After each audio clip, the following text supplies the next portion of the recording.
Hapon, nagumpisa na yung botohan ng ating mga kababayan. Dami pong natanggap na mga hinaing ng ating mga kababayan po, attorney, kasi merong mga lumalabas doon na parang sinasabi nila na bakit ganyan hindi nagtutugma doon sa binoto ko, yung may mga nababasa doon na doon sa isang parte nung screen nila na nandoon yung mga iba't iba daw na mga pangalan ng kanila pong mga nababasa. Natanggap niyo na po ba itong mga reklamo na ito, attorney? Tama po, dahil yun naman po nakikita po nila na script na yan, hindi naman po yan yung ballot image ng kanilang binotohan. Yan po ay isang encrypted script kung saan, in fact nga po, kahit tignan nila po uli yun, makikita po nila ang lahat ng pangalan ng kandidato sa pagkasenador.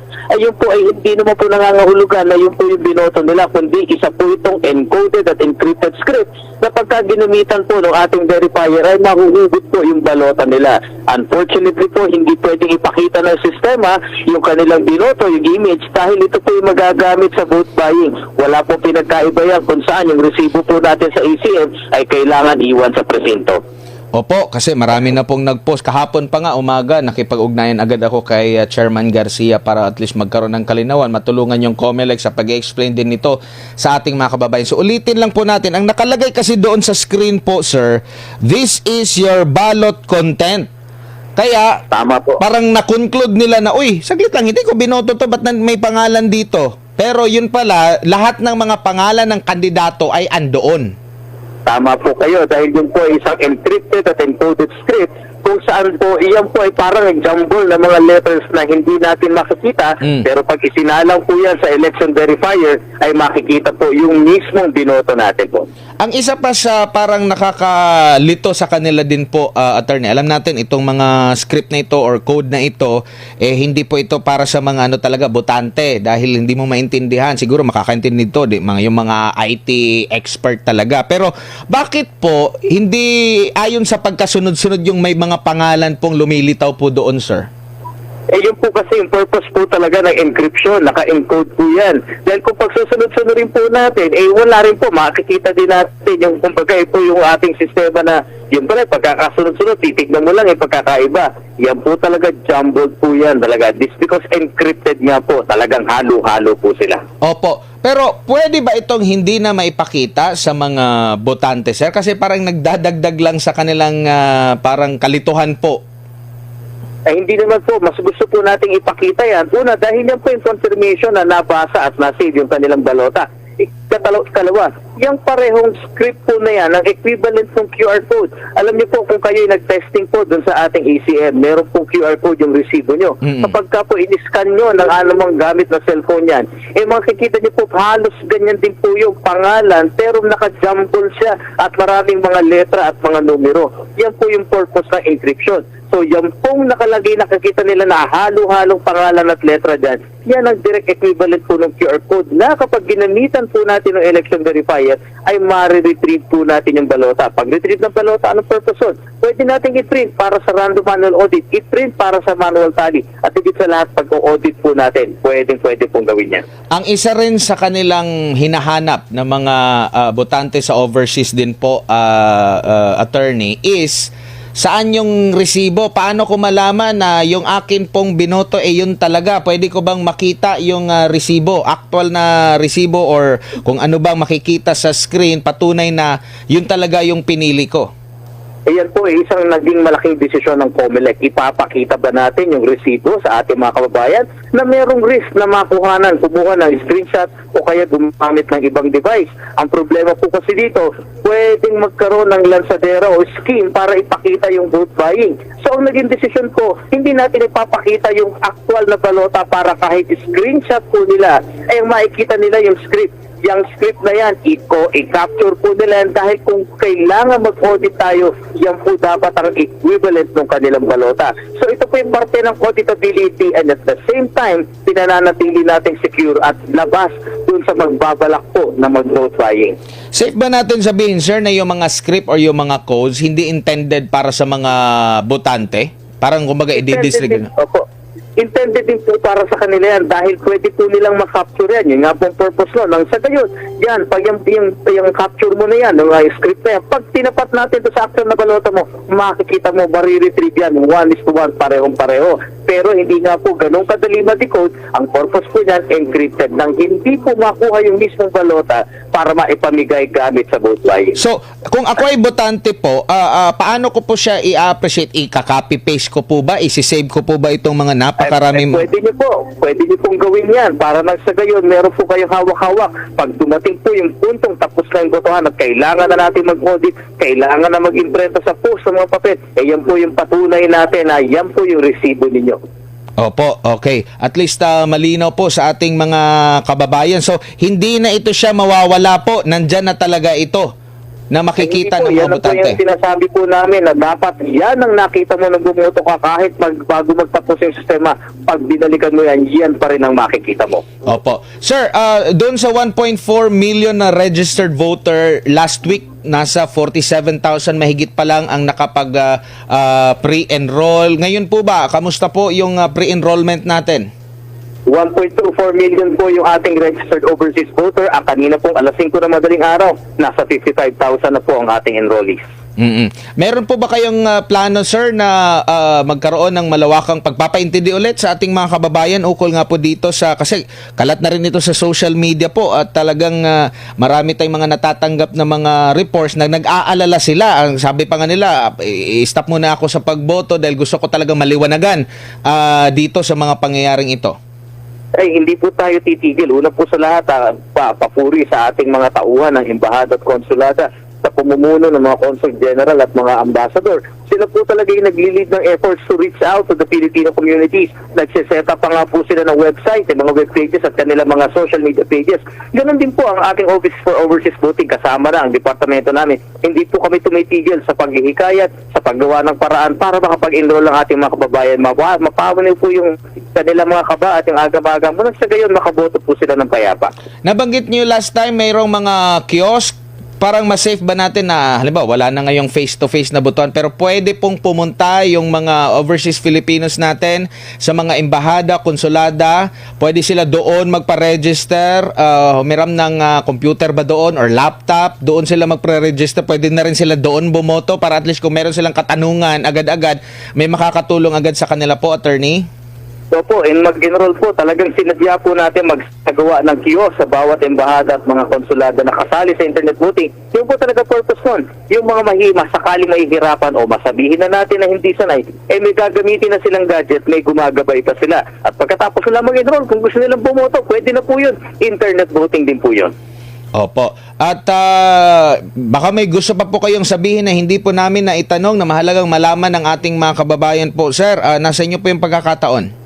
Opo, bilang paglilinaw po, yung nakikita niyo po na mga halo-halo mga pangalan at letra, actually suyurin niyo po yan, nandiyan po lahat ng pangalan ng mga kandidato natin. At titignan niyo po yan, yan po talaga yung secure at encrypted script. Kabisaduhin niyo, i-save niyo yan, at i-screenshot niyo. Yan po kasi ang magiging equivalent ng inyong balota pag dumating na tayo doon sa pag-audit at pag-imprenta kung kinakailangan mismo ng balota. Hindi po yan magbabago. Isa po sa pinapangako ng COMELEC, yan pong makikita nyo na script na yan ang patunay na pumasok na sa sistema ang inyong balota at nabilang inyong boto. Huwag din po kayo mag-alala. Pagkatapos ng ating halalan, ang lahat po ng post ay dadaan natin sa isang election verifier system na ipinakita natin sa ating international certifier, pati na rin po sa PPCR Vietnam Fair. Ang purpose nun, itugma, bilangin ang bawat balota at tignan natin, tama ba ang pagkakabilang? Tama ba at nagtutugma ba doon sa election returns? Sana po, tatay, subukan natin itong internet voting dahil dati po namumroblema tayo. Malayo ang embahada at konsulado, napakahirap pumunta sa post office kaya hindi makaboto. Pinapadala ang balota na hindi natin alam kung siya bang balota ang ating botante ba mismo ang nag-a-accomplish. Yung mas marami nga po, 90% hindi bumabalik ang balota. Ito po ang pagkakataon na bukod sa mapataas natin ang participation, bumaba po ng napakalaki higit ang ating gastos. Mula sa 417 million pesos, 100 million pesos lang po ang ating gagastos. Kaya po sana, makaisipin po natin, sumali po tayo dito at higit sa lahat po, makilahok po tayo sa internet voting. Attorney, may mga pahabol na tanong yung mga OFW. Sana'y magkaroon po sila ng kasagutan. Sabi dito ni LG Antonio sa Singapore. Admar, sabi ng embassy dito sa Singapore, senior citizen lang daw ang allow na pumunta sa embahada. Naku, hindi po, maaari pong linawin niya. Kung talaga magkakaproblema po, alam ko po ang ating mga embahada at konsulada, tuturuan po sila, dala yung gadget po nila. Hindi naman po ipagkakait ng ating mga butihing mga taga-DFA tulong. Tama po kayo, priority talaga ang senior citizen. Priority talaga yung mga nasa vulnerable sectors. Pero kung makikita ng ating mga parte ng ating DFA na talagang may nahihirapan, hindi pa po yata ako nakakita ng tao ng ating DFA na tatangging tumulong sa ating mga kababayan. Nagtanong itong si Lloyda, sabi niya, bakit hindi na lang po gaya ng dati na personal na bumoto sa embahada? Ganun nga po ang naging reklamo dati na ating mga kababayan natin. Walang oras pumunta. Malayo ang embahada at konsulada. Pagdating doon, may pila pa. O kaya po, yung post office naman po, pinapadala natin doon. Una, laki ng gastos. Ang baba ng turnout, pinakamataas na po sa history ng halala natin. Yung 38.8% out of 1.6 million registered voters noong 2022. Ang bumoto, 38% lang. At ang masasakit pa po dito, lahat ng mga marino at mga seafarers, most of them po, halos lahat nga po ay registered voter dahil kinakailangan nila yung voters registration para sa Seaman's Book. Pero hindi sila nakakaboto dahil naglalayag po sila at nasa barko. So nababaliwala po ang kanilang karapatan. Ito na po ang susi talaga. Sana pagbigyan nyo po at pakaisipin nyo, nilikha ng mambabatas itong paraparaan ng internet voting para po talaga sa inyo. Pero pwede namang bumoto doon gamit yung kiosk ninyo? Pwede po, pinapahintulutan po yan. Kaya lang, sabi nga po namin din ito, kung meron namang device yung ating mga kababayan, tutulungan na lang natin dun sa device na nang sa ganyan, after convenience, hindi man niya naisip pumoto ngayon. Pwede, at the convenience, pwede pa naman hanggang May 12, siguro sa bahay, para rin maituro dun sa mga kasamahan niya, at least naturuan siya ng proseso. Pero kung talagang kababayan natin po ay walang gamit, papahintulutan po yan ang ating embahada at konsulada. Sir, meron pang isang tanong. Yung codes po ba doon, yung mga encrypted codes, yung mga script, kaya po bang basahin yan ng mga IT expert? Ay, hindi po. Yung purpose sa encryption, di kung kaya pong basahin ng lahat Wala na rin po silbihan. Meron pong programa na naka-embed dyan sa ating online voting and counting system na siya makapag-decrypt ng code at pag-decrypt po niyan, mahuhugot mismo yung balota ng ating mga botante. May pagkakataon po ba na halimbawa, may i-app ba kayo na webpage na pwede nilang i-copy-paste doon yung code? Siguro after na ba ng kailan ba ninyo i-app na yung bawat isa? Nalabag po natin yung secrecy ng balota dahil lang dapat po nakakakita ng script na yan ay yung mismong botante lamang. Kung i-upload po natin yan, di lahat na po nakakita at alam naman po natin talagang meron magtatangka na i-decrypt yan.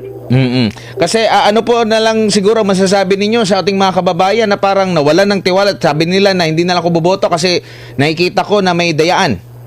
Naku, wala naman po dayaan. Alam niyo po, ganito lang kasimple yan. Hindi naman po siguro itatayaan ang pangalan ng certifier natin at yung nagawa ng programa, pati na rin po ang PPCRB at NAMPRED na nag-review ng programa na yan po talaga madadaya yan. Makikita nila yan kung yung merong malware, kung may backdoor o merong vulnerabilities dahil yan ay sinubject sa lahat ng klase ng test. Siguro po wala rin magtataya ng kanilang pangalan na naghimay-himay noong po 2 buwan na local source code review. Kung ganyan lang din pala ang kakalabasan. Meron po mga IT expert, nandyan ng DOST, nandyan ng DICT, PPCRB, NAMPREL, lahat po sila ay tumingin dyan. Kaya po kung yung mga eksperto ay walang nakita, sana po tignan din natin pagkakataon na yun. At tignan po natin, kung hindi tayo makikilahok dyan, sino po ba ang mawawala ng boto? Sino ang mawawala ng boses? Tayo rin naman po. At any rate, sabihin na natin, kung sakali man po mayroong pagdududa, isasubject ang mismong online voting and counting system sa random manual audit. At kung kinakailangan pa, mayroong magpoprotestang kandidato, ayan po, papaakyat na lamang, aakyat pa yan sa ating Senate Electoral Tribunal, mahihimay lahat-lahat yan. Sir, meron din po kayong time na pati yung mga diplomats ay pinatest nyo rin ang pagboto? Ano po yung kanilang reaction? Karamihan po sa kanila, botante po sila. Hindi ko lang po alam kung sino na sa kanila ang bumoto dahil halos lahat po sa kanila na magsisilbi bilang Special Board of Election Inspector, bilang Special Board of Canvassers at bilang Special Ballot and Reception and Custody Group ay talagang nakarehistro po. Sila po mismo ay botante, sila po mismo ay boboto sa pamamagitan ng internet voting. At tingin ko naman po, yung ating mga ambassadors, Consul General, mga consuls at iba pang mga charge d'affaires, hindi nila naman lamang po tataya ang pangalan nila at hindi rin nila pababayaan ang boto nila kung madadaya lamang ng sistema. I mean, yung mga sa ibang mga lahi po, di ba nakita ko sa post ninyo sa social media, may mga ibang lahi din na nag-try na sa demo? Tay, hindi po. Ang nangyari po ay pinakita lang po natin kasi interesado po ang buong mundo sa mga advantages at sa mga advances at innovations ng COMELEC. Nakita po nila, actually, nagbe-benchmark po sila sa atin. Paano natin ginagawa yung ating botohan? Bakit ganun? Bakit napakaraming advancement? Nais po nilang makita at gusto nilang makuha yung best practices. Kanina nga lang po, kamiting ko ang European Union. Tinitignan nila, paano ba tayo mag-engage sa media? Tuwan-tuwa, naabutan pa nga po nila na kami nag-ambush press con. Yang mga bagay po ay nais pamarisan ng mga counterparts natin sa iba't ibang bahagi ng mundo.